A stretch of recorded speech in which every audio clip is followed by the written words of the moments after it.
Zion, it's probably old hat with you now, the comparisons to Jordan, but we can see physical differences and things like that.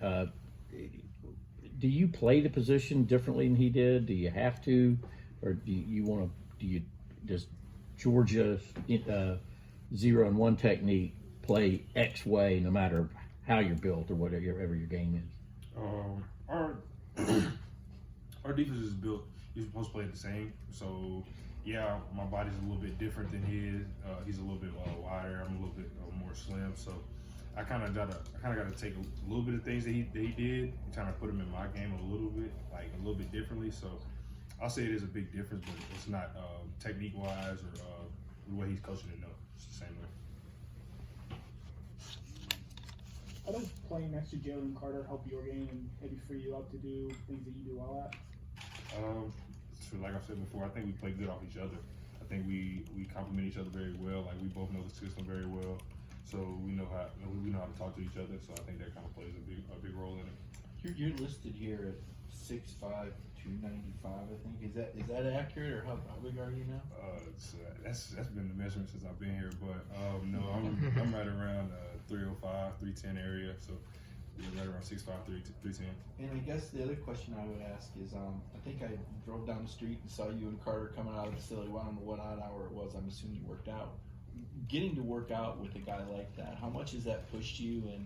And you probably know Jaylen different than a lot of other people. What's something you can tell us about us? Something fun that maybe people wouldn't ordinarily know. He's a very quiet guy, but he's also funny at the same time. Like he has his own way of being funny and being like a fun-loving guy. But when it's time to work, he knows how to flip the switch and get ready to go to work. So I think that's a unique thing about him. Son, you've talked to us a few times, I think, when we went back to the spring, but just how ready are you for this bigger role this year and to be able to contribute on this side? So I think I'm ready. I know I'm ready for it. Just like the other guys in the room, like Nazir, Tyrion, guys like that. So I think it was just a big challenge for us. We're still preparing, getting ready, but I think we're all ready for it. I knew something with Jordan a lot was the battle to keep his weight in check, whatever, with the phones facility and the specific plans for gaming or maintaining or whatever. How much has that helped you guys on the defensive line trying to keep in shape through the summer and then the competition? It's been a big help with everything being so close now. Like we don't have any choice but to eat and get hydration. So it's definitely been a big thing throughout fall camp and throughout the summer. Zion, I know you're obviously a big part of the defense last year. But how much does this defense as a unit get tired of hearing about last year's generational defense and not maybe giving you guys enough credit for what you hopefully you all be able to do? It gets old, but it's a compliment. But you also kind of want to step in and create your own legacy, create your own in a sense. So I kind of look at it two ways. Kind of put it to the past. Like we got to do what we got to do this year. How frequent has that conversation been, though, with you guys? I'll say for myself, it comes up a lot, just from like family members to just like anybody. So I think it definitely comes up a lot. You guys are always emphasizing the importance of practice and how like that's when you guys get the most valuable reps in and stuff like that. But come game day, when you're lined up against someone you're not eating like that wasn't your roommate, that's not the guy like you're eating dinner lunch with. That's like it's an actual different opponent. Do you think like something's gonna come out of you, like you're gonna turn on another gear or anything like that? I'll say like our defensive line coach, practice execution equals game reality. So whatever you do in practice is most likely gonna come up in a game. So you take every practice rep serious to where the game is just like second nature. So you're just out there reacting. So I think the way we practice here, the way we prepare, it definitely gets us ready for game. You mentioned creating your own legacy. I'm curious. I know that obviously the defensive line had 3 first-round picks. How many snaps were you getting typically in a game, and as far as what you were doing to contribute to the championship? Last year? Yeah. I think I averaged probably around 15 to 22 snaps a game. So that number will definitely jump from this year. So I took pride in that in myself this summer, like pushing myself to run, pushing myself to do little extra things. So I think my body's ready for it physically, but I just got to keep preparing mentally for it. Just wondering, the narrative in this game is that Oregon up front, particularly on the offensive line, and they've said that's where they feel like team strength is, their offensive line. You've looked at them and studied them at this point more than any of us here. Can you validate that? What's your thoughts on the line that you'll be facing? Oh yeah, they're a very veteran group. We know that that's like the heart of their team. So we know we have to neutralize them, and make them a one-dimensional. So we'll just have to figure that out Saturday. How much do you kind of embrace knowing that that's going to be a big part of that game, knowing that you and your teammates on the defensive line are going to have a big role? Which that's what we pride ourselves in. We pride ourselves in stopping the run so we can have fun on the leg and take it down. So we got to neutralize our offense so we can have some fun. See, you were from Lebanon there in that middle Tennessee area. That's obviously growing more and more talent. A lot of guys coming out of there. Did you also play offense in high school? And where would you, if you played offense, where would you like to play, and where do you think you would actually play? So growing up, I always wanted to play quarterback. I loved it. Actually, I played quarterback my freshman year, a little bit my sophomore year, but then I moved on to tight end and receiver a little bit. So if I could pick one now, I probably definitely would want to play tight end. You did talk about creating your own legacy, and I agree with that because you try and chase last year's senior, chasing ghosts. So what have you and this year and all those guys been talking about to create your own legacy in the offseason? What have you guys been telling each other in the locker room? Just putting one foot in front of the other each day. Just working. Just knowing what we got to do. Knowing the standard of our D line room. We know what we have to do. We know what we want to do. So we just got to go out there and work at it every day. Do you have anyone you like to listen to pregame to get you in the right mindset or the mindset you want to be in going into a game music-wise? I know Stetson told us he's Colby Calais and Notorious B.I.G. I'm a little bit of a mixture. Like I like to listen. Like on the way to the stadium, I'll probably listen to like some like upbeat type things, like rap music.